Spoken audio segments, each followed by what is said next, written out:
3 months after Persephone's beautiful wedding, Sadim asked Jasmine to marry him. She had accepted, and they'd made passionate love for the first time on their wedding night.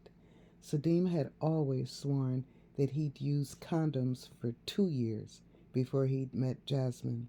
Not that she ever thought for a moment that he could ever give her a disease once he'd understood her fears. However, he'd eagerly agreed to be tested before they were married. Of course, he was negative. They were happy. With him as a husband and a lover, she was abundantly satisfied. But still, the wave of depression that had been building and growing over the past weeks and months was threatening to swallow and drown her completely.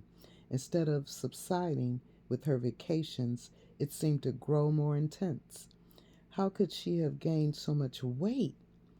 "'Cause you're eating like a damn pig," was what her mother had told her when Jasmine had confessed her 40-pound weight gain. Jasmine didn't feel her appetite decreasing any, just the opposite. She always tried to eat any and everything in her reach that could possibly be tasty. Jasmine would nibble at fruits and vegetables and gobble up sweets and snacks. She was too embarrassed to share her weight gain with Persephone.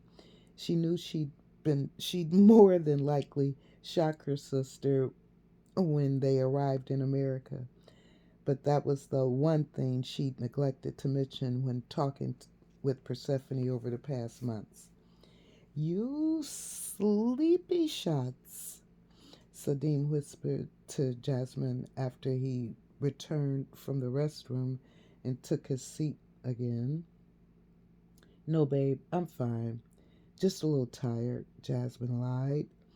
"You need a pillow for your head?" Sadim asked. "No," Jasmine answered. "You want I rub your shoulders?"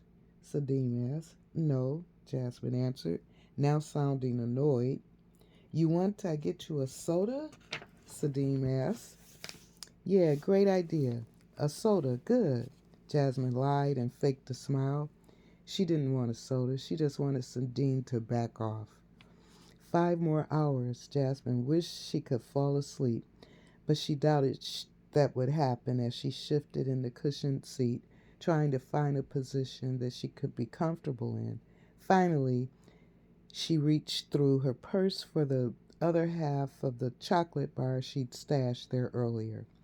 Persephone was grateful when Maria, their live-in Cuban housekeeper, offered to watch JP so that Persephone could go to the airport for Jasmine and Sadim.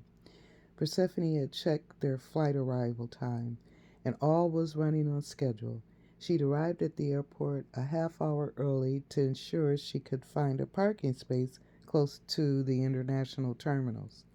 She had no problems and was now, like a lot of other people, waiting for the international passengers to get past customs and bring their asses on out.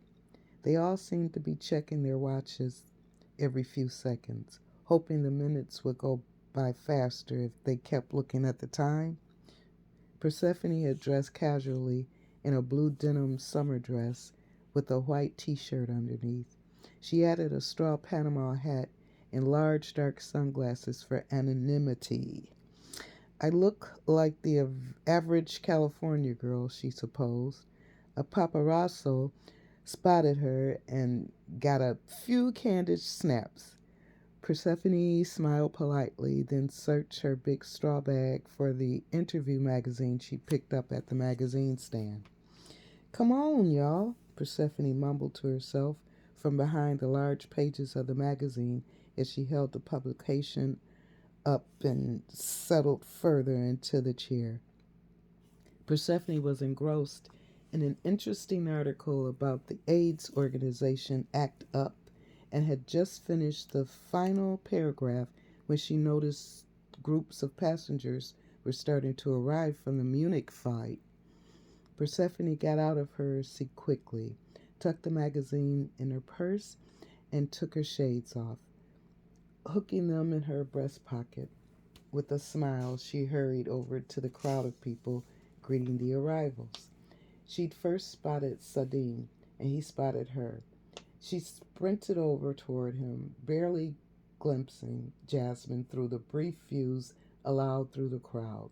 When Jasmine was finally in full view, what? Persephone couldn't contain her shock. Child, I thought you said you were just 5.5 months.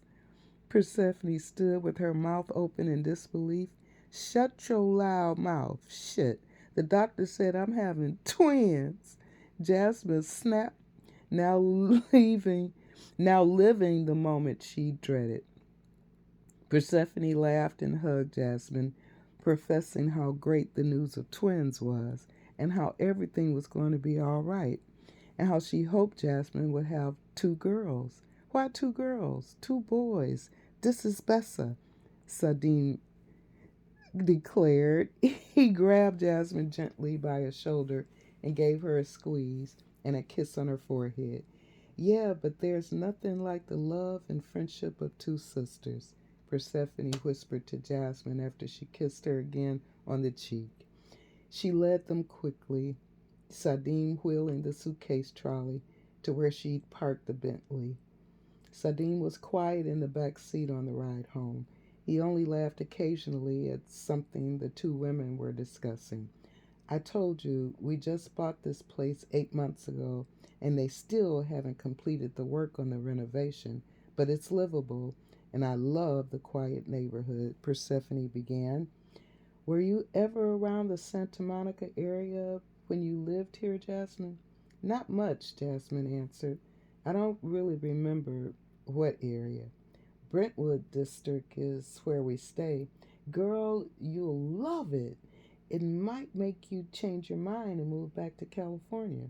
Everything is so nice and quiet, girl, and people pretty much keep to themselves. Persephone chatted on.